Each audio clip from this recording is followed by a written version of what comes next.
Thank you, Chair. Thank you very much, Senator Sterle. Senator Rice. Thanks, Chair. I want to go to issues with Brisbane airspace design and the use of dependent separation approaches in Brisbane's airspace design. So has Airservices, what can Airservices say about whether the use of dependent separation approaches is compliant with ICAO standards? I'll ask Mr Curran to answer those questions, if he can. Yeah, Senator, if I may, I'd like to take that on notice with regard to the ICAO compliance. Okay. Have you done any review of whether it's compliant with the ICAO standards? Senator, as a part of the process to implement the Brisbane New Parallel Runway, there was both a design and an implementation safety analysis undertaken to assess the safety of the design and can it be implemented safely, submitted to the Civil Aviation Safety Authority for endorsement. Whether that actually directly linked to ICAO, I would have to take on notice. And who did that assessment? Airservices Australia technical experts. So an experts. internal assessment? Yes, that's correct, Senator. Yes. So, who, and in terms of that internal assessment, so that was using your in-house integrity and standards specialists? Senator, it would have been a mixture of experts from Airservices, operational air traffic control personnel, as well as our in-house safety and risk assurance area. It's been put to me that the design principles for the independent parallel runway and the dependent runway approach are flawed and non-compliant with ICAO safety standards. Has that been raised with you previously? Senator, I'm not aware of such an issue being raised. Okay.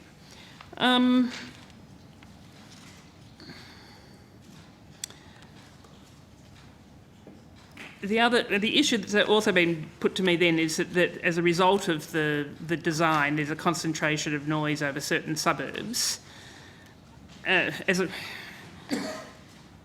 because the independent approaches have been suspended in Brisbane. Perhaps you could talk us through as to what's changed then for those of us that aren't experts in runway approaches, as to what the difference between an independent approaches compared with dependent approaches are.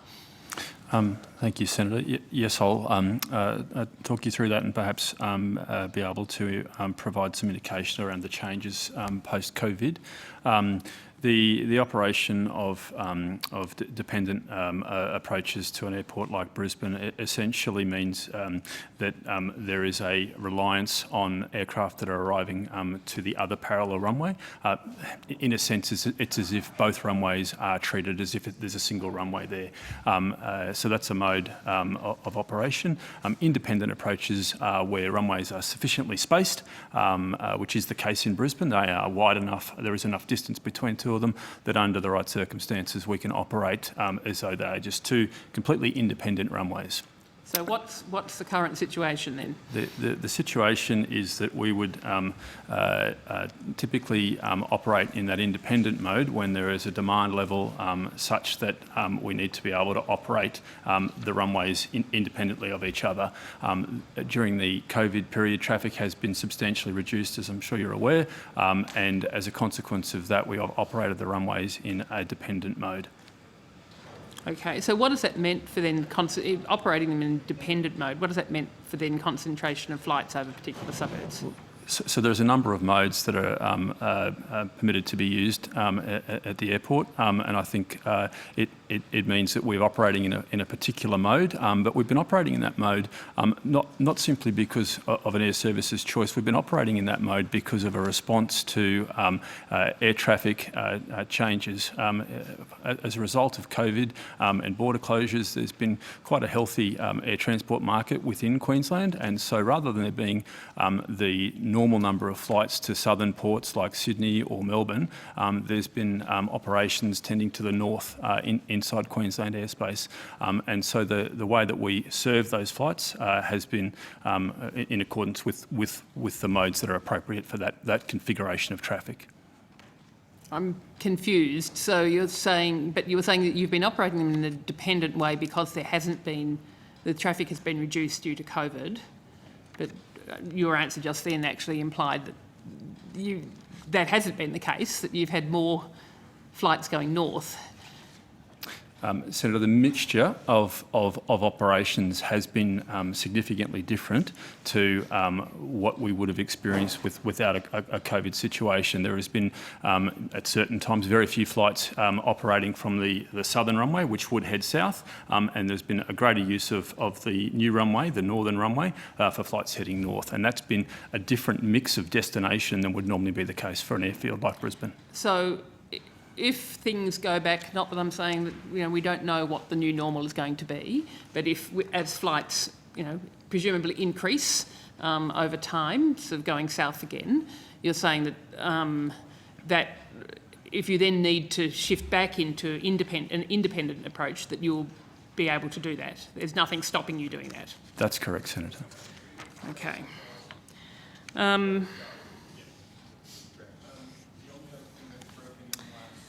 In response to, there was a question on notice that was put to you where you said that over the 14 months to the end of February 2021, Airservices Australia engaged 26 consultants for operational and administrative consultancies at a cost of $13.089 million.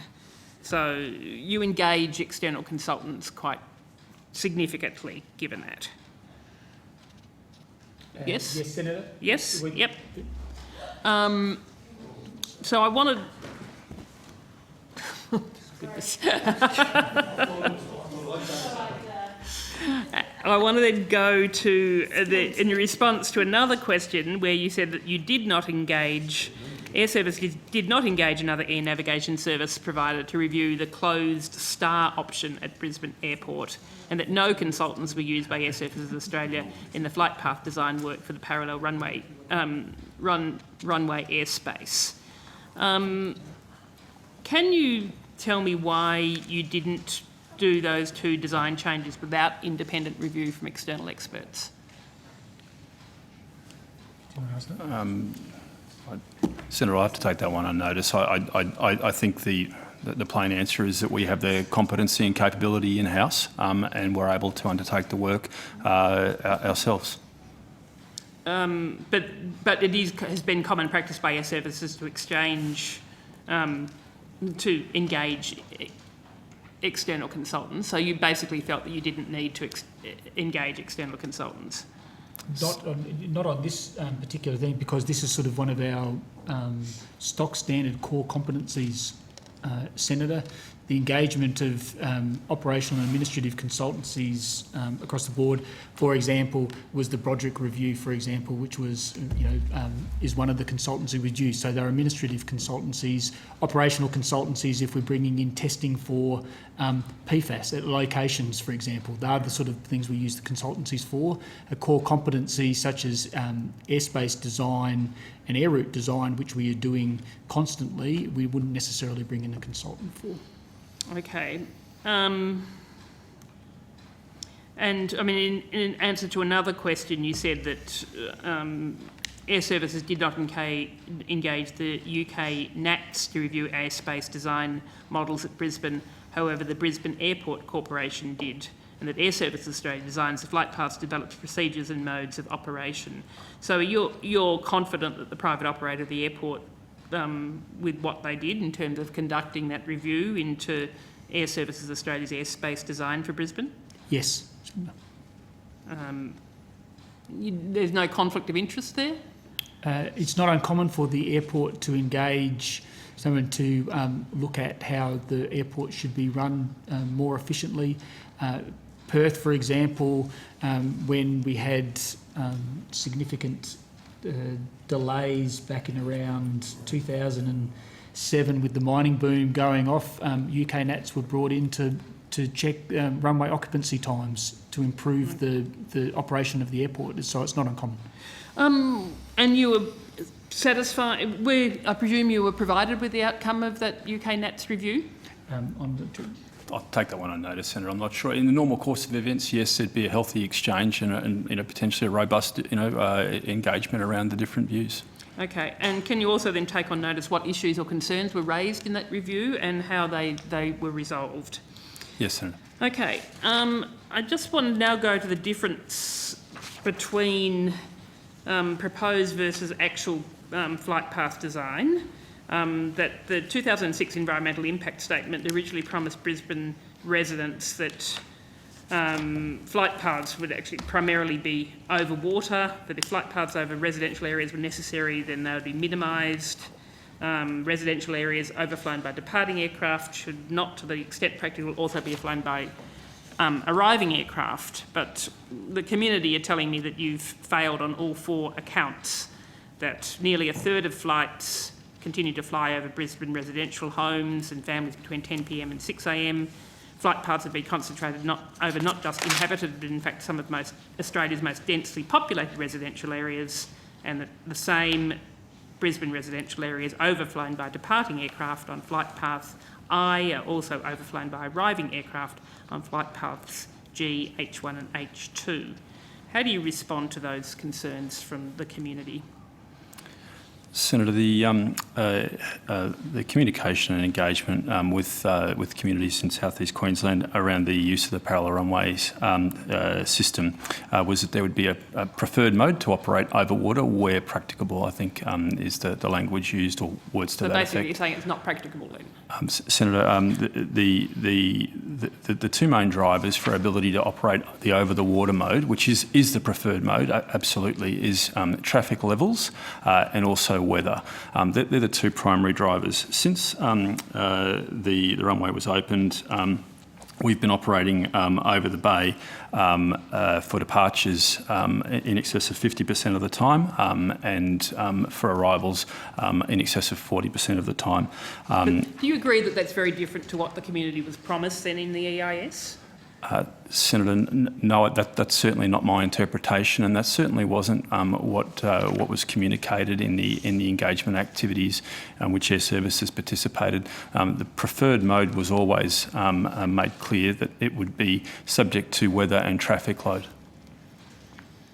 Okay, it's certainly not what the community understood as to what they were promised during the EIS process. You know, and you've got a community that's pretty grumpy. You accept that? Senator, we certainly have seen an elevated a number of complaints. As was touched on earlier, we provide a noise and complaints handling unit. We've seen some 1,591 complainants since the runway was opened, and that works through since the beginning of this year. That works through to about 6 to 8 individual complainants per day. Now, some of those complainants are making multiple complaints, but we're looking at having multiple impacts on their ability to have, peace at home. Yes, Senator. Impacts on their children, impacts on sleeping babies. So we have seen an elevated number of complainants since the runway opened, which in a sense is not surprising, but it is in the order of 6 to 8 complainants per day.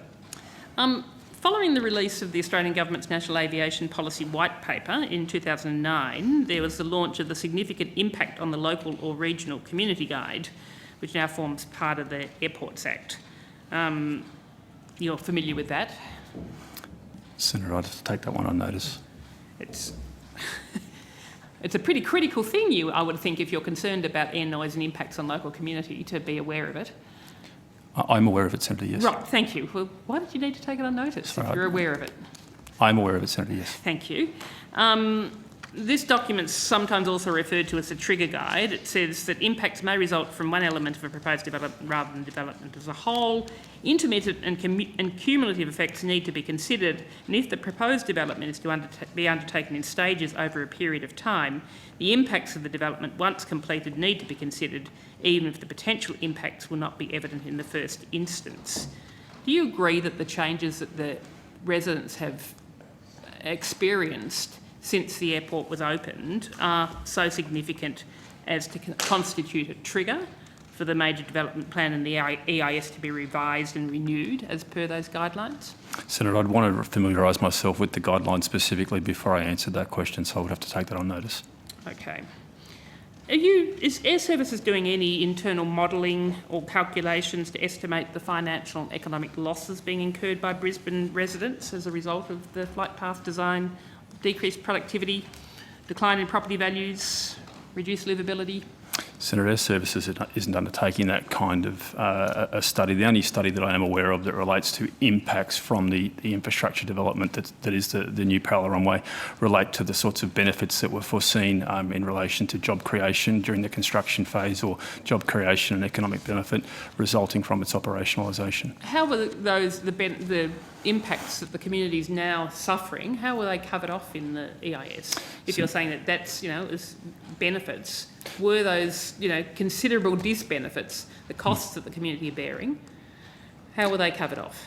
Senator, I'm simply saying that's the study that I'm aware of in relation to the impacts. The EIS does have a number of sections that do deal with some of the impacts that you've pointed to, some of the disbenefits, and it does do some study or contain some information around loss of sleep for shift workers, these kinds of negative impacts in the EIS. It was a 2006-7 document, as you're aware. Given the level of concern by residents, are you looking at all at potentially reviewing the impacts on residents and sort of doing, that sort of review, given that's very clear? I mean, I presume that when you're talking about the number of residents' complaints that you're receiving, that they have increased over the period of time since the airport, since the EIS was undertaken. Senator, yes, there has been an increase in complainants. We're looking at about 250 on average per month complainants associated with Brisbane Airport since the new parallel runway opened. As I mentioned previously, that works out at about 6 to 8 complainants per day. So look, my final question then. So what are you doing about those complaints? So we have a post-implementation review, which is a part of our standard process. We undertake that typically around 12 months after a major change like this. The reason for that time frame is that allows a period with all the seasonality that we would normally get to look at the performance. The noise modelling and the forecasting that is done is all done around a 12-month frame, and so the 12-month period is important for us to allow that amount of time to lapse since the change was implemented. And so when's that going to be undertaken? We're intending that from July. I don't have a precise date, but it'll be in July. We'll commence that, and there'll be community engagement as a part of that. Importantly, one of the challenges we have with the Brisbane new parallel runway is the opening of it occurred during a COVID period of much reduced traffic. So it's proper that we take. So once traffic boosts up, you can expect to have, many more complaints, you would think. Senator, that may be the case, but I think it's important in terms of a proper process that we will ensure that we look at the traffic levels during the COVID period, but also as traffic levels normalise. And so the reason I mention that is because we will need to conduct the PIR, the post-implementation review, in 2 phases, so that all those issues can be properly considered. But you're starting that review in July with community engagement, but that review will continue on for some period of time because you need to get traffic levels back to some level of normality. That is correct, Senator, yes. Yeah. And what changes could occur if the outcomes of that review show that the impact on residents is unacceptable? Senator, I don't want to presuppose the outcome of it, but certainly there are the potential for some changes to flight path and operations. It is the case, however, that moving a flight path tends to go from one neighbourhood to another neighbourhood, so it becomes a trade-off and a matter for consultation and engagement with communities. So I should also, I guess, flag that those communities that are nearer to the airport, the options and solutions around what sort of abatement can be offered them is relatively limited, given that we need to have aircraft lined up some distance from the runway in a straight line, essentially. So those communities that are directly in the line of the airport, the options are relatively limited. So they've just got to suck it up. Thank you. Thanks, Chair. Thanks, Senator Rice. I believe that completes our questions for Airservices this afternoon. Please go with our thanks.